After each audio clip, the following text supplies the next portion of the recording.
복생과 함께하는 하루 10분 공부하기. 오늘은 물리강화 파동의 기초 부분에 대해서 보도록 하겠습니다.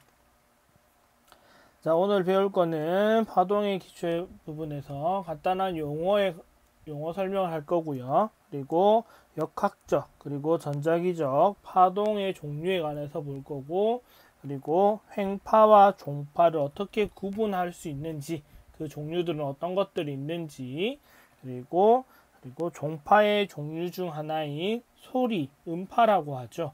소리에 관해서 간단한 특징 몇 가지만 보도록 하겠습니다.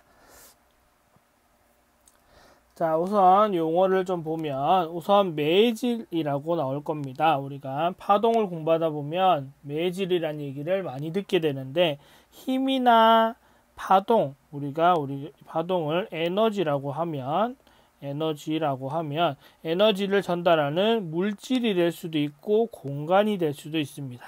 예를 들어보면 음파, 소리를 전달하는 공기가 있겠죠. 우리가 공기가 있어야지만 소리가 전달될 수 있죠.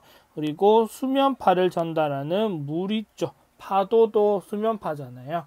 이런 것들 전달하는 물, 이런 게 다 매질이 되겠습니다.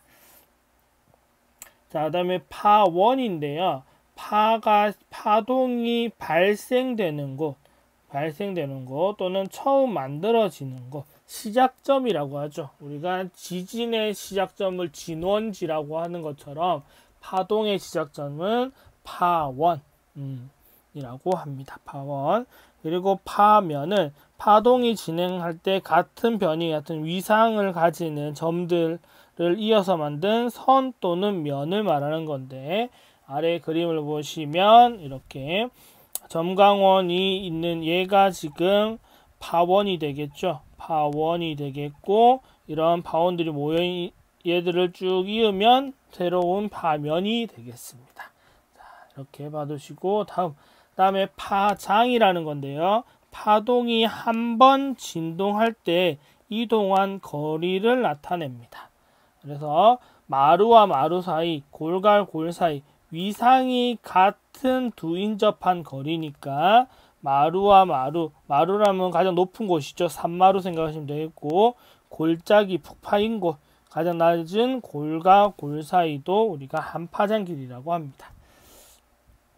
그리고 주기는 매질의 한 점이 1회 진동하는 데 걸린 시간입니다. 자, 그리고 진동수, 매질이 한 점이 1초 동안 진동하는 횟수. 그래서 주기와 진동수는 서로 반비례 관계를 가지고 있습니다. 반비례 관계. 그래서 T는 F분의 1 또는 F는 T분의 1 이렇게 구할 수도 있다라는 거. 자, 그리고 진폭, 파동의 모양 중 평행 위치에서 마루 또는 골까지의 변이. 자, 여기가 평행 위치잖아요. 그림에서 평행 위치에서 위에 마루까지의 높이 또는 평행 위치에서 골까지의 높이를 우리가 진폭이라고 합니다. 진폭. 자, 그리고 각진동수는 진동수인데 각도에 관련된 거잖아요. 그래서 일정한 각속도로 회전하는, 그래서 이제 각도의 개념으로 들어가는 겁니다. 그래서 원의 개념. 그래서 단위 시간 동안 회전하는 횟수가 되겠죠. 진동수의 개념은 평면 단위에서 얘기하는 거라면, 각속도라는 거는 원의 단위에서 얘기하는 거라고 생각하시면 되겠습니다.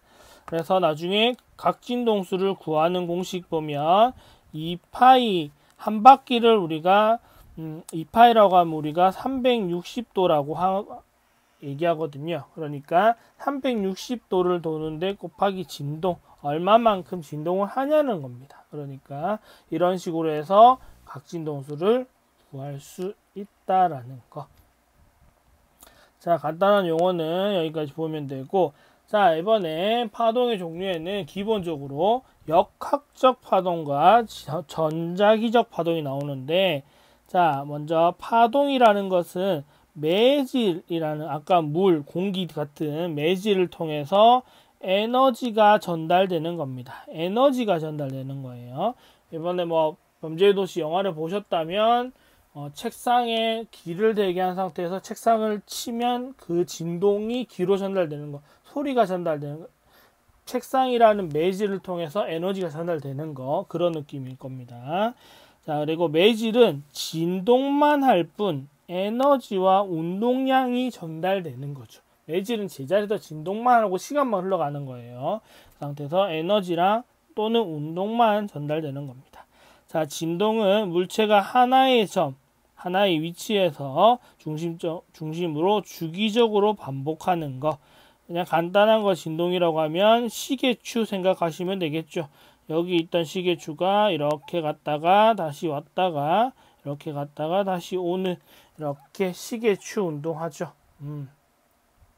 시계추 운동 생각하시면 되겠고요.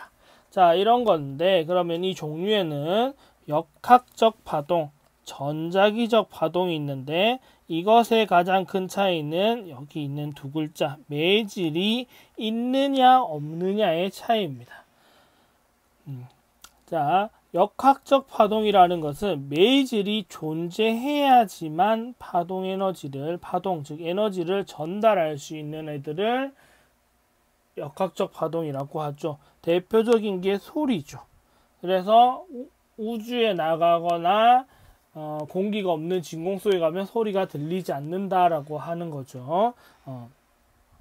그리고 수면파, 그리고 지진파도 마찬가지죠. 지진이라는 에너지를 우리가 땅의 흔들림을 통해서 전달받는 거잖아요. 그러니까 그렇게 되면 땅이라는 애가 매질이 되겠죠. 이것처럼 매질이 있어야지만, 어떤 매질이 전달해주는, 나를 전달해주는 누군가가 있어야지만 에너지를 전달할 수 있는 게 역학적 파동이고요. 전자기적 파동은 뭐냐면 전자기파라고 생각하시면 되는데, 매질이 없어도 진공 중에서도 파동이 전달할 수 있는 겁니다. 대표적인 게 빛이고, 빛은 전자기파에 속하니까 전자기파죠. 우리가 대표적으로 아는 거는 주로 공부할 건 빛이니까 빛 생각하시면 되겠죠. 그러니까 우주에 나가도 진공 중에서도 빛은 볼 수 있죠. 전달될 수 있는 겁니다. 소리는 전달 못하지만 빛은 전달할 수 있다.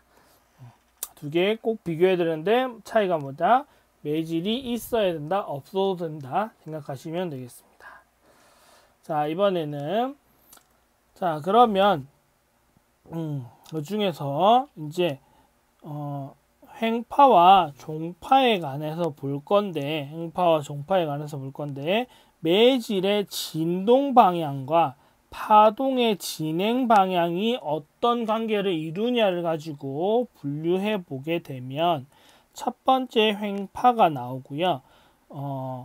쉬운 말로 고저파라고 하죠. 고저파라는 말은 높고 낮음이 있다는 겁니다. 높은 것도 있고 낮은 것도 있다.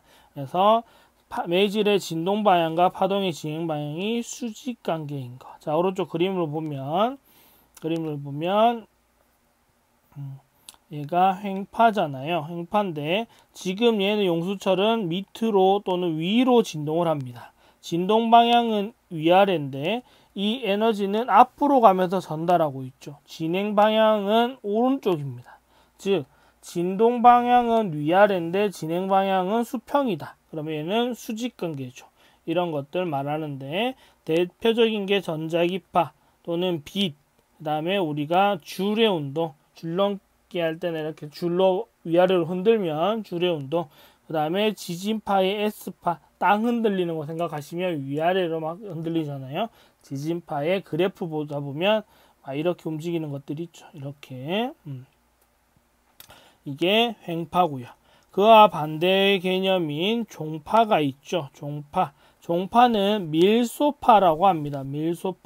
밀소파란 말은 밀한 부분, 소한 부분인데, 밀한 부분은 조밀한 부분이고요. 밀도가 높다라고 하는 조밀한 부분, 소한 부분은 느슨한 부분. 그래서 얘는 진동 방향과 진행 방향이 수평 또는 평행, 또는 나란한 경우를 말하고, 오른쪽 그림 보면 진행 방향도 수평인데 진동 방향도 좌우가 돼요. 수평이 돼요. 그러니까 얘는 나란할 수밖에 없죠. 그래서 이렇게 진동이 모이는 부분, 밀한 부분이고요. 얘가 느슨해지는 부분, 소한 부분. 다시 한번 또 조밀해지면 또 밀한 부분이 되겠죠. 이런 게 종파가 되겠습니다. 대표적인 게 소리가 되겠고요. 그리고 횡파의 대표적인 건 빛 두 개를 꼭 기억하시고, 초음파, 그 다음에 지진파의 피파, 용수철을 앞뒤로 이렇게 움직이면 이런 느낌이 나겠죠. 자, 그래서 횡파와 종파를 질문할 때는 수직, 수평이라는 것도 많이 물어보지만, 종류에 보면 얘는 수직이냐 수평이냐, 또는 종류의 빛이냐 소리냐, 이런 거를 정말 많이 물어보고요. 그리고 지진파의 S파냐 P파냐라는 것도 많이 물어보게 됩니다. P파는 이런 식으로 그래프가 그려지고, S파는 위아래로 움직이는, 우리가 많이 보는 그래프는 대부분 다 P파가 되겠고요. 그리고 수면파는 두 개를 다 가지고 있다 그래서 특수파가 됩니다. 특수파. 두 개 꼭 구분하셔야 되고요. 자, 그 다음에 종파의 대표적인 거였던 음파, 소리를 한번 보겠습니다. 자, 소리는 역학적 파동이죠. 역학적 파동이라면 매질이 있어야 된다. 매질이 있어야 되는 경우고, 얘는 속도 계산하는 거는 꼭 봐두셔야 됩니다. 331 더하기 0.6 t인데 여기에 t는 온도가 되겠습니다. 얘는 온도에 따라서 속도가 다르다. 즉 온도가 높을수록 소리의 속도는 빨리 전달할 수 있다라는 겁니다. 자, 그리고 소리는 회절 현상이 잘 일어나죠. 좁은 틈새를 잘 빠져나간다. 그러니까 우리가 좁은 틈새를 통해서 방 안에서 실내에서 얘기하는 거를 복도 바깥에서도 잘 들을 수 있는 겁니다. 자, 그래서 이거랑 관련된 게 대표적인 게 이 속담이죠. 기온이 낮은 곳 쪽으로 꺾여가고 온도가 높은 쪽으로 빠르게 꺾인다. 그래서 나온 속담이 이 속담이 되겠습니다. 자, 오늘 이렇게 간단히 소리까지 봤고요. 오늘 봤던 것 중에는 역학적 파동, 전자기적 파동, 횡파와 종파, 특수파를 구분하는 것 정도는 완벽하게 정리를 하셔야지만 혹시 이 문제가 나왔을 때 잘 맞출 수 있을 거라 생각합니다.